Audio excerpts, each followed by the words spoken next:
आमदार डॉक्टर किरण लहामटे यांनी तुमच्यावरती विश्वास टाकून जिल्हा परिषदेची जर संधी दिली तर ही तुम्ही निवडणूक लढवाल का? मग तुम्ही काँग्रेस पक्षामध्ये जर प्रवेश केला होता तर काँग्रेस सोडण्याचं कारण काय? माजी जिल्हा परिषद सदस्य जनार्दन आहेर पाटील आणि सरपंच संतोषजी शेळके पाटील यांच्या तिकिटामध्ये द्यायचं कोणाला हा जर प्रश्न निर्माण झाला तर यावेळी तुमची काय भूमिका असेल? आमदार डॉक्टर किरण लहामटे यांच्या विरोधामध्ये बंड करून अपक्ष उमेदवारी लढवली, असं काही या बोटा गटामध्ये होईल का? आपल्याला काय रणनीती आखावं लागेल आणि काय विजन घेऊन तुम्ही या जनतेच्या समोर या जिल्हा परिषद निवडणुकीला सामोरे जाल? भविष्यामध्ये जर समजा तुम्हाला महायुतीकडून जिल्हा परिषदेला तिकीट मिळालं तर तुमच्या विजयाचे आमदार डॉक्टर किरण लहामटे शिल्पकार होतील का? मला असं वाटत नाही की पैशावरती राजकारण चालतं वगैरे. नमस्कार, मी सतीश फापळे. महाराष्ट्र शाही न्यूज मराठीमध्ये मी आपलं सर्वांचं स्वागत करतो. आपण महाराष्ट्र शाही न्यूज मराठीच्या माध्यमातून रणसंग्राम जिल्हा परिषदेचा हा विशेष कार्यक्रम सुरू केलेला आहे आणि या विशेष कार्यक्रमामध्ये आपण खरं तर बोटा गटातील जे काही इच्छुक उमेदवार आहेत यांच्या आपण मुलाखती घेत आहोत. त्यांचं विजन काय आहे भविष्यामध्ये, या पठार भागामध्ये कुठल्या कुठल्या प्रकारची विकास कामे करायची आहेत या माध्यमातून आपण जाणून घेत आहोत. आणि खऱ्या अर्थाने ही जिल्हा परिषद लढवायची आहे, पंचायत समिती लढवायची, पण का लढवायची हे देखील आपण त्यांच्याकडून जाणून घेत आहोत. खरं तर बोटागाव, या बोटा गावाने जिल्हा परिषदेचं आजपर्यंत नेतृत्व केलेलं आहे आणि या बोटा गटामधून खरं तर या ठिकाणी यापूर्वीचे स्वर्गीय नाथाबाबा शेळके हे पहिले जिल्हा लोकल बोर्डाचे सदस्य होते. त्यानंतर या ठिकाणी जिल्हा परिषद सदस्य चंद्रभागा पावडे या देखील जिल्हा परिषद सदस्य होऊन गेलेला आहे. पंचायत समिती सदस्य लक्ष्मणजी पावडे हे देखील पंचायत समिती सदस्य होऊन गेलेला आहे. आणि आत्ताचे या ठिकाणी माजी जिल्हा पंचायत समिती सदस्य संतोषजी शेळके हे देखील या ठिकाणी आपल्या या बोटा गटामधून खरं तर जिल्ह्यामध्ये गेलेले आहेत आणि जिल्ह्याचं नेतृत्व करणारा हा बोटा गट आहे. आणि म्हणून आपण या बोटा गटातील जे काही इच्छुक उमेदवार आहेत यांच्या आपण मुलाखती घेत आहोत आणि त्यांच्याकडून आपण जाणून घेत आहोत की भविष्यामध्ये या बोटा गटामध्ये कुठल्या कुठल्या प्रकारचे विकास कामांची गरज आहे आणि कुठल्या कुठल्या प्रकारची कामे या बोटा गटामध्ये झाली पाहिजे या माध्यमातून आपण जाणून घेऊ. असेच एक बोटा गावचे नवनिर्वाचित सरपंच पांडूजी शेळके तसेच उर्फ संतोषजी शेळके हे आपल्यासाठी या आज स्टुडिओमध्ये आपल्याशी चर्चा करण्यासाठी उपस्थित झालेले आहेत. नमस्कार. नमस्कार. या ठिकाणी आज आपण या बोटा गटातील खरं तर बोटा गावचे नवनिर्वाचित सरपंच आहात आणि या सरपंच पदामधून आपण खरं तर राजकारणामध्ये एंट्री केलेली आहे. या सरपंच पदासाठी म्हणजे ही निवडणूक लढवण्यासाठी तुमचे खरे मार्गदर्शक कोण होते आणि ही निवडणूक तुम्ही लढवण्याचं का ठरवलं? खरं तर पठार भागाची राजधानी असणारं बोटा हे गाव एक 5,000 मतदानाचं असणारं मोठं असं गाव आणि या गावचं खरं तर सरपंच होणं खऱ्या अर्थाने अतिशय भूषणाची गोष्ट. आणि खरं तर राजकारणाचा वसा आणि वारसा माझ्या कुटुंबाकडं फारसा नाही, परंतु माझ्यासाठी अतिशय आदरणीय असणारे आणि ज्यांच्याकडून राजकारणाचे धडे मला मिळाले असे माझे मामाश्री श्री गणपतराव फुलवडे, जिल्हा परिषदेचे माजी उपाध्यक्ष, यांच्याकडून खऱ्या अर्थानं मला राजकारणाचे धडे मिळाले आणि त्यांच्या या ताकदीतूनच मी खऱ्या अर्थानं बोटा गावचं उपसरपंच होण्याचं ठरवलं आणि त्या ताकदीने पुढं झालो. सर्व जाती धर्म पंथाचे सर्व मंडळी माझ्यासोबत होती. सांगायला आनंद वाटतो की बोटा गावामध्ये एकूण 5 वार्ड आहेत.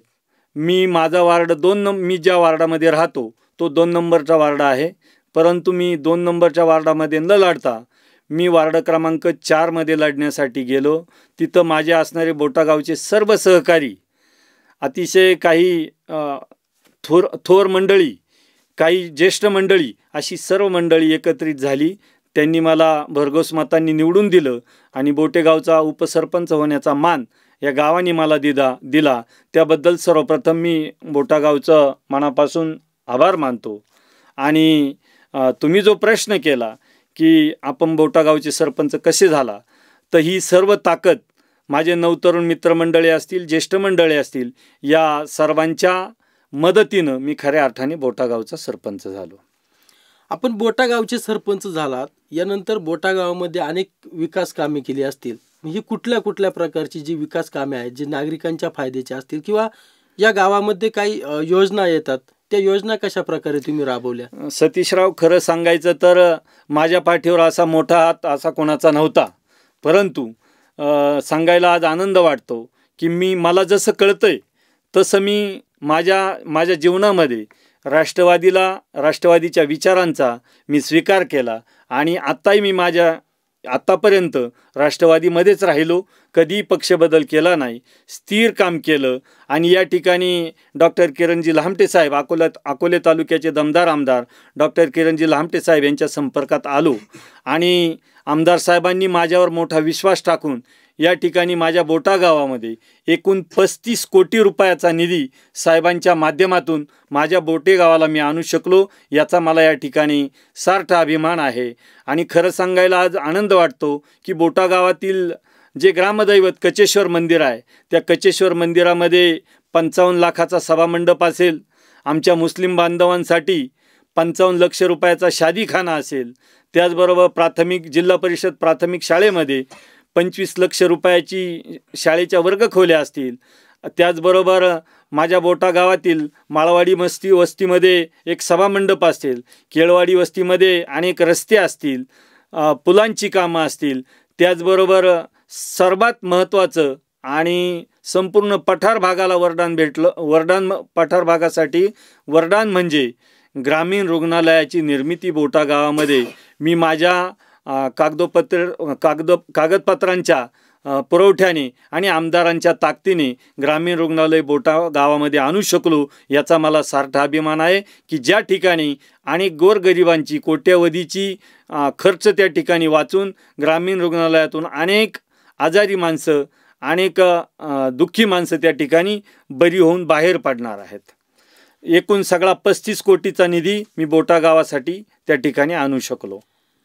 तुम्ही सरपंच झाल्यानंतर आता गावामध्ये विकास कामे तुम्ही भरपूर प्रमाणात केलेली आहे, तुम्ही सांगताय त्याप्रमाणे. भविष्यामध्ये तुम्ही आता सरपंच आहात आणि तुम्ही अनेक कार्यक्रमांना म्हणजे नागरिकांच्या सुखदुःखामध्ये या 40 गाव पठारातील प्रत्येक गावामध्ये या नागरिकांच्या सुखदुःखामध्ये तुम्ही जाताना दिसतायत, लग्न कार्यामध्ये दिसतायत, विविध कार्यक्रमांना तुमची हजेरी असते. या पठार भागामध्ये तुम्हाला काय वाटतं बुवा, अशी कोणती कामं केल्यानंतर या पठार भागाचा अधिकचा विकास होईल? खरं सांगायला अतिशय आनंद होतो की 2019मध्ये डॉक्टर किरणजी लहामटे साहेब त्या ठिकाणी आमदार झाले आणि पठार भागासाठी हे आमदार होणं खरं तर संजीवनीच ठरली.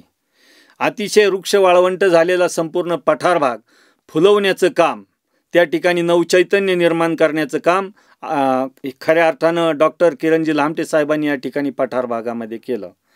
नुसतं बोटा गावच नाही तर पठार भागातील प्रत्येक गाव कोटीच्या पुढं नेऊन ठेवलं. प्रत्येक जागी जी आवश्यक कामं होती ती कामं देण्याचं काम आमदारांमार्फत आणि माझ्या प्रयत्नांनी ती अनेक गावांमध्ये झालेली आहे. अगदी वरचं पठार भाग असेल, वरच्या पठार भागामध्ये जवळेबाळेश्वर असेल, महालवाडी असेल, पिंपळगाव माथा असेल, पिंपळगाव देपा असेल, अशा अनेक ठिकाणी चांगली कामं देऊन अनेक कोटींचा निधी साहेबांनी त्या ठिकाणी दिला.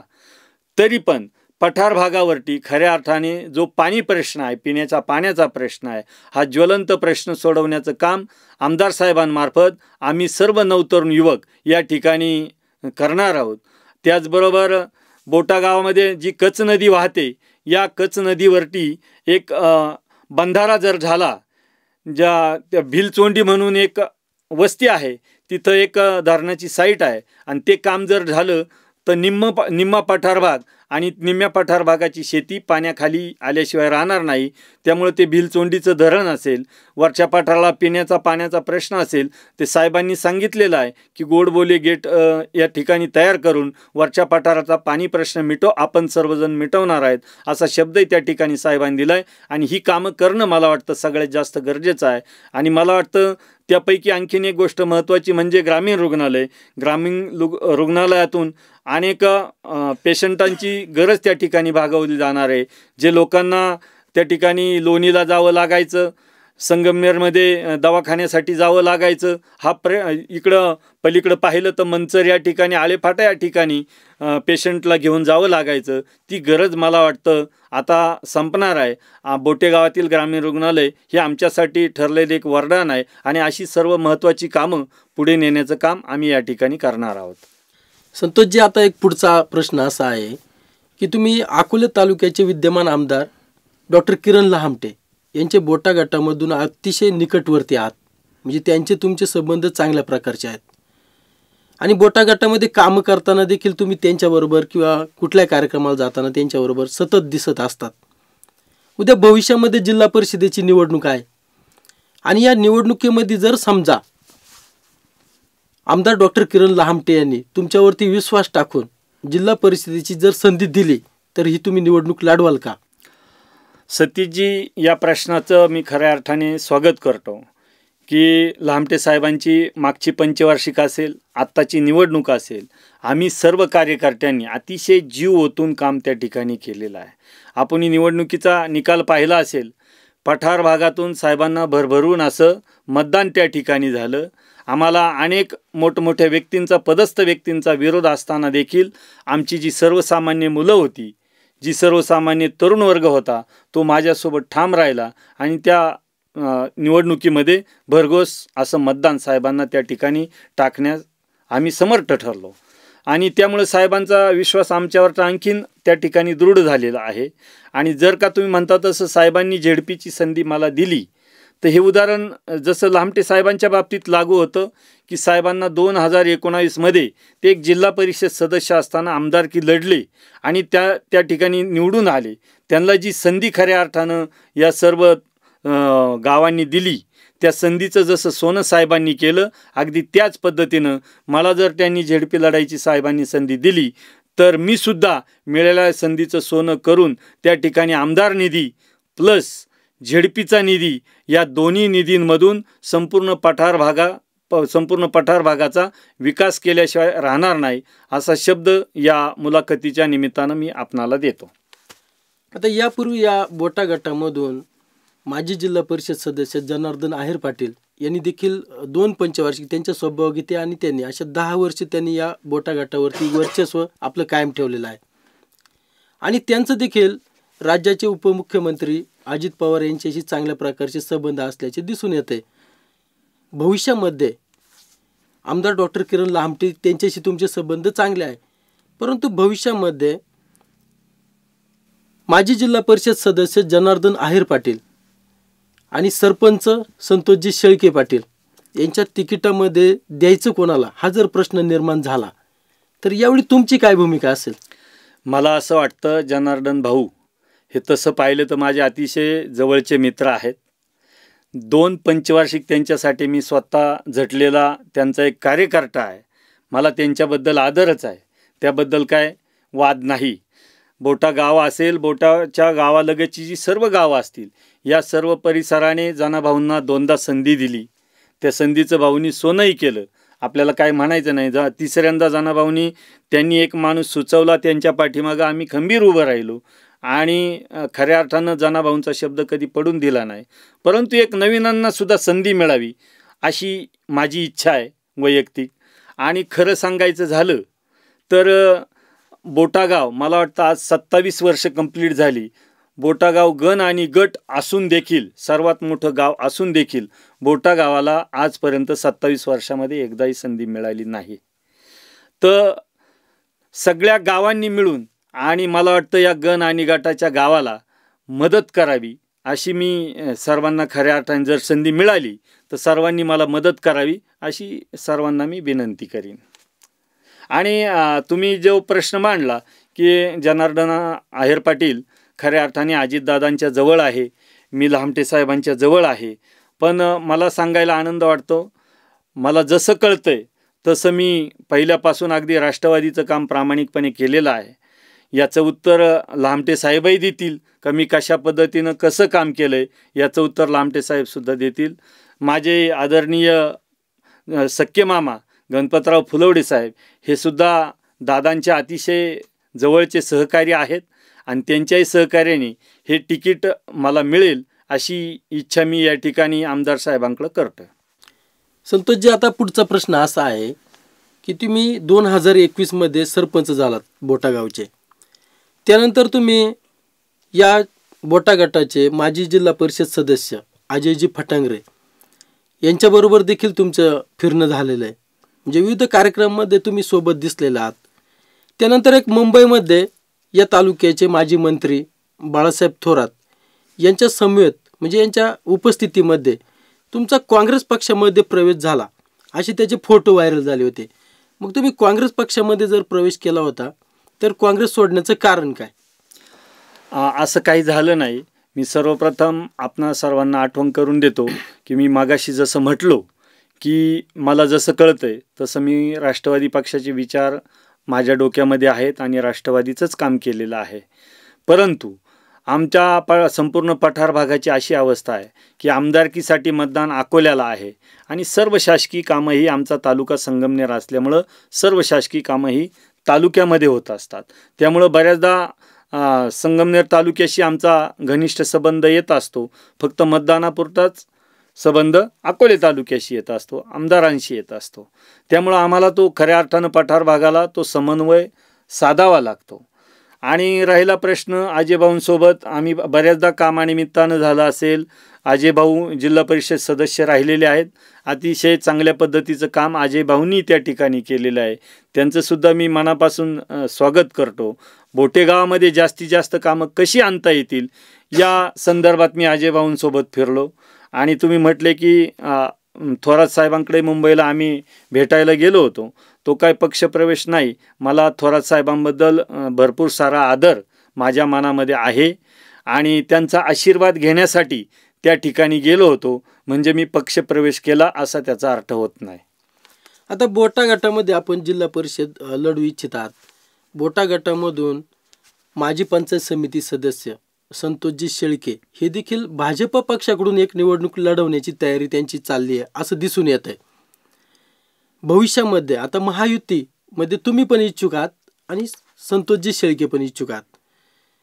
भविष्यामध्ये जर समजा प्रश्न निर्माण झाला तर ज्याप्रमाणे विधानसभेला भाजप पक्षाचे माजी आमदार वैभवराव पिचड यांनी आमदार डॉक्टर किरण लहामटे यांच्या विरोधामध्ये बंड करून अपक्ष उमेदवारी लढवली, असं काही या बोटा गटामध्ये होईल का? खरं तर सांगायला आनंद होतो की बऱ्याचदा आमचे मित्र संतोष शेळके हे BJPचे काम करतात, मी राष्ट्रवादीचं काम करतो. परंतु जेव्हा गाव पातळीवरचा निर्णय येतो किंवा गावची ग्रामपंचायत लागते त्या बऱ्याच ग्रामपंचायतींना संतोष शेळके आणि मी स्वतः एकत्र काम केलेलं आहे. माझ्या मागच्या उपसरपंच पदाच्या निवडणुकीमध्ये संतोष शेळके माझ्याबरोबर ठाम होते.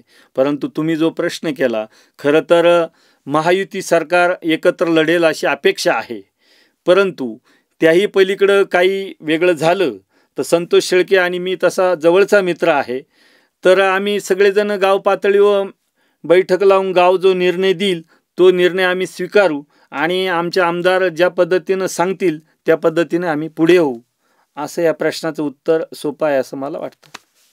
संतोषजी, आता पुढचा प्रश्न असा आहे की अजयजी फटांगरे त्याचप्रमाणे या ठिकाणी माजी जिल्हा परिषद सदस्य जनार्दन आहेर पाटील यांचे आणि तुमचे संबंध चांगलेच आहेत.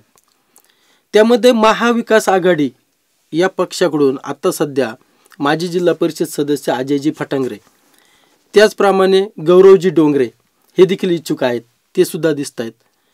तर भविष्यामध्ये ह्या दोघांबरोबर आता समजा तुम्हाला महायुतीकडून उमेदवारी मिळाली तर तुम्ही यांच्या विरोधामध्ये निवडणूक कशा प्रकारे लढवाल आणि काय रणनीती असेल त्यावेळी? अतिशय चांगला असा प्रश्न सतीशजी तुम्ही विचारला. खरं तर आजेभाऊ असतील, जनाभाऊ असतील, आम्ही सगळं म्हणजे बऱ्याच सुखदुःखांना एकत्रित जात असतो आणि कार्यक्रमांना एकत्रित जात असतो. आमची मैत्रीसुद्धा तितकीच दृढ आहे, हे म्हटलं तर वावगं ठरणार नाही. परंतु खऱ्या अर्थाने राजकारण आणि मैत्री ही एकत्र करण्याची गल्लत मी या ठिकाणी करणार नाही. राजकारण राजकारणाच्या जागी असेल, मैत्री मैत्रीच्या जागी असेल. अशा माझ्या सगळ्या मित्रांचं मी खरं तर मनापासून स्वागत करतो.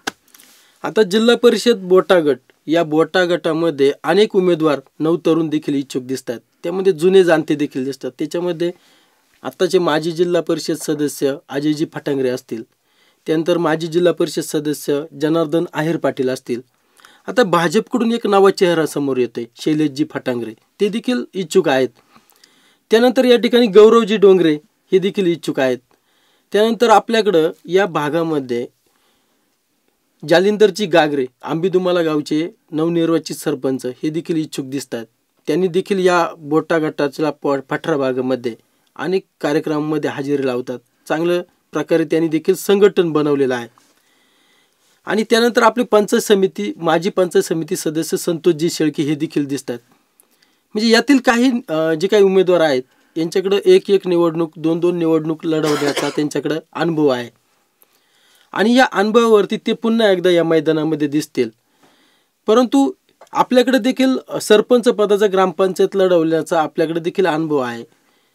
या सर्वांमध्ये आपल्याला पुन्हा एकदा निवडणुकीला, जिल्हा परिषदेला जायचं आहे.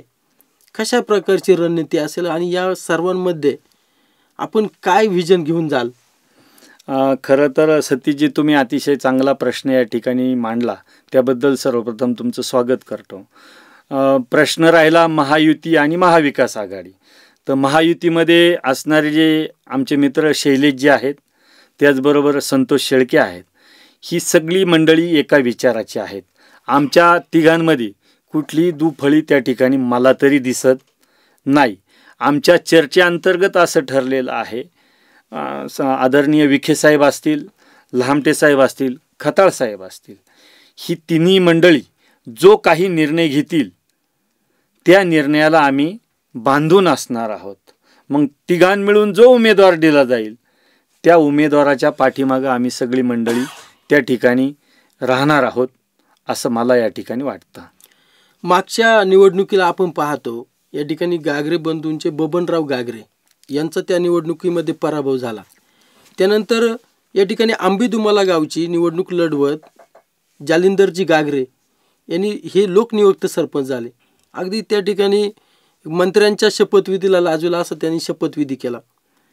आणि त्यांनी त्यानंतर या पठार भागामध्ये खरं तर आपलं एक संघटन चांगल्या प्रकारे बनवलेलं आहे. आणि त्यांचे जे काही आर्थिक पाठबळ हे देखील महत्त्वाचं राजकारणामध्ये असतं आणि निवडणुकांमध्ये देखील असतं, त्यांचं चांगल्या प्रकारे दिसतंय. तर जालिंदर गागरे आपल्याला भविष्यामध्ये या सर्व निवडणुकांमध्ये काही आव्हानात्मक असं काही वाटतंय का? खरं सांगायला हरकत नाही. मागची जी गागरे साहेबांची निवडणूक होती ती घड्याळाकडनं होती, राष्ट्रवादी पक्षाकडनं होती. त्या निवडणुकीमध्ये मी सुद्धा बऱ्याच ठिकाणी गागरे साहेबांच्या सोबत भाषणं केलेली आहे, त्यांना निवडून आणण्यासाठी मी प्रयत्न केलेले आहेत. परंतु मला असं वाटत नाही की पैशावरती राजकारण चालतं वगैरे. मी एक सर्वसामान्य कुटुंबातला मुलगा आहे, एका शेतकऱ्याचा मुलगा आहे. परंतु मला असं वाटतं मी जे काम गेली 10 वर्षापासून करतोय त्या कामावरती माझा विश्वास आहे. आणि माझे जे सर्व सहकारी आहेत, तरुण तडफदार सहकारी, त्यांच्या जीवावर खऱ्या अर्थाने ही निवडणूक लढवायची अशी माझी इच्छा आहे. आणि ती लढवण्यात मला यश येईल असं मला हमखास वाटतं. कुठल्याही पैशाची निवडणूक होणार नाही असं या ठिकाणी वाटतं. माझ्या बोटागानातील अकलापूर असेल, अकलापूरला सुद्धा संधी मिळाली पाहिजे ह्या मताचा मी पण आहे. कारण बोट्यानंतर जर 2 नंबरचं कोणतं मोठं गाव असेल तर ते अकलापूर आहे. अकलापूरनंतर खंदरमाळवाडी आहे, त्याच्यानंतर आंबी खालसा गाव आहे आणि मग घारगावचा नंबर येतो. तर मला वाटतं इथून मागं खऱ्या अर्थानं 27 वर्षापासून बोटा गाव म्हणजे जो गण आणि गट आहे ते गाव वंचित राहिलेलं आहे. या सर्व गावांनी, सर्व पठारांनी भरभरून मदत करून जर मला संधी मिळाली किंवा माझ्या जागेची तिकीट निघालं तर सर्वांनी भरभरून मदत करून मला सहकार्य करावं असं मी सर्व मतदारांना विनंती करतो.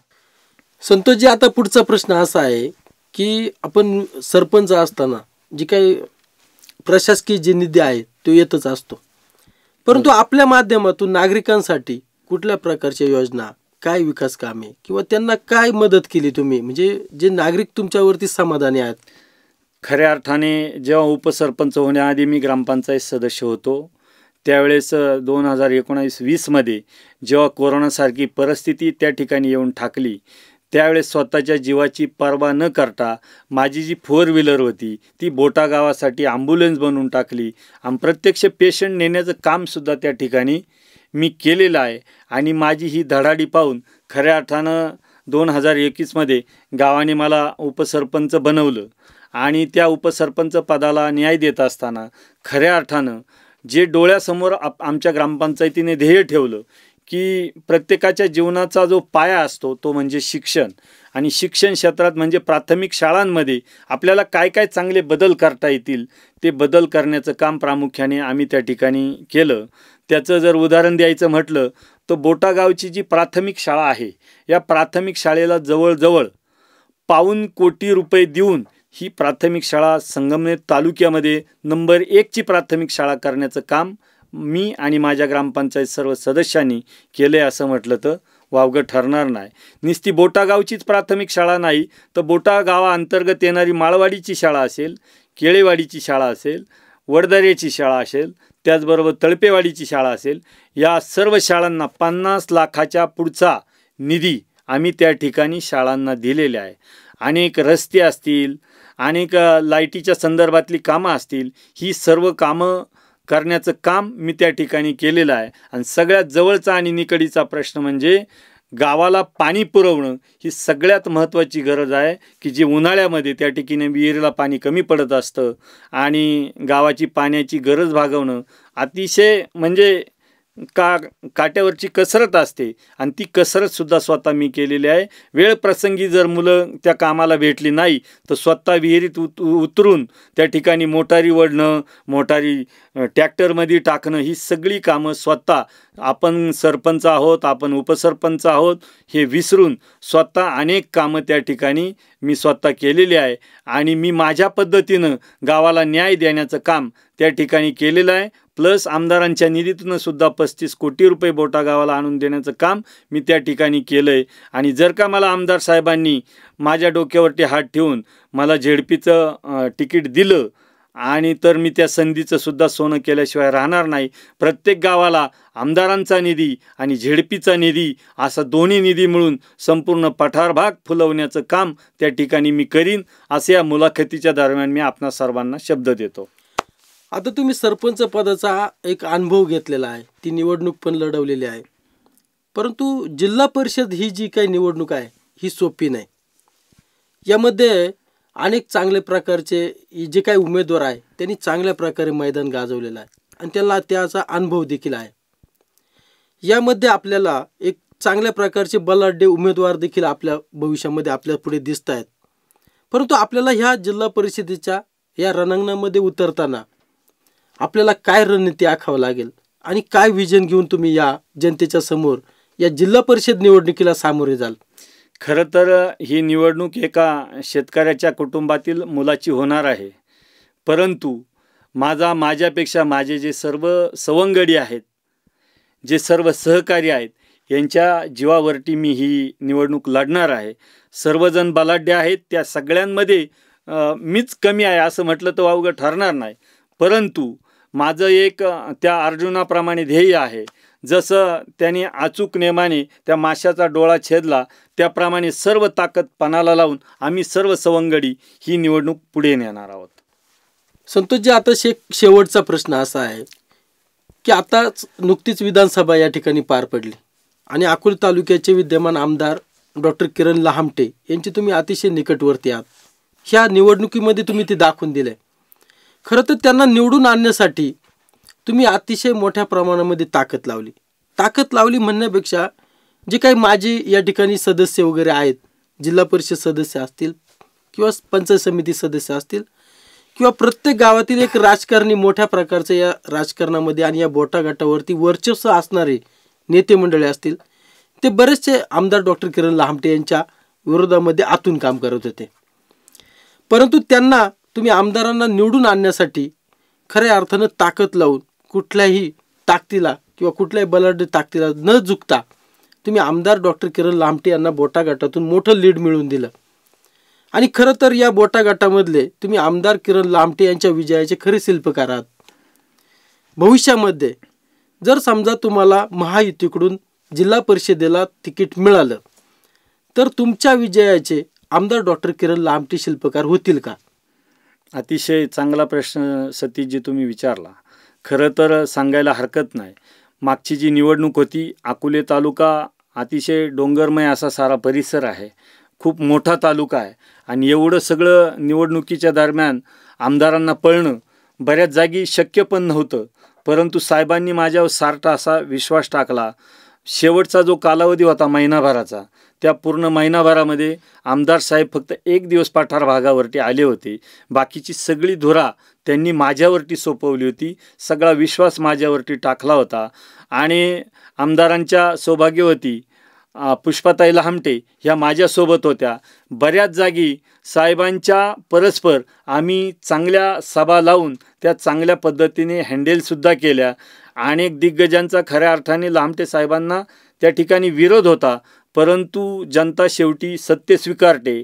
कुणी आपल्या पठार भागासाठी काम केलंय, कोण आपल्यासाठी पळतंय याची जाण सर्व जनतेला आहे आणि त्यातूनच खऱ्या अर्थाने आम्ही अहोरात्र माझ्या सौंगड्यांसोबत पळून त्या ठिकाणी साहेबांना विजयश्री खेचण्यापर्यंत आम्ही नेऊन घातलेला आहे.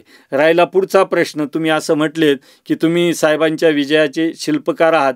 शिल्पकार वगैरे काही नाही, साहेबांनी प्रामाणिकपणे पठार भागासाठी काम केलं आणि पठार भागाने सुद्धा खऱ्या अर्थानं साहेबांचं काम प्रामाणिकपणे केलं. त्यामुळं साहेब त्या ठिकाणी चांगल्या मतांनी विजयी झाले.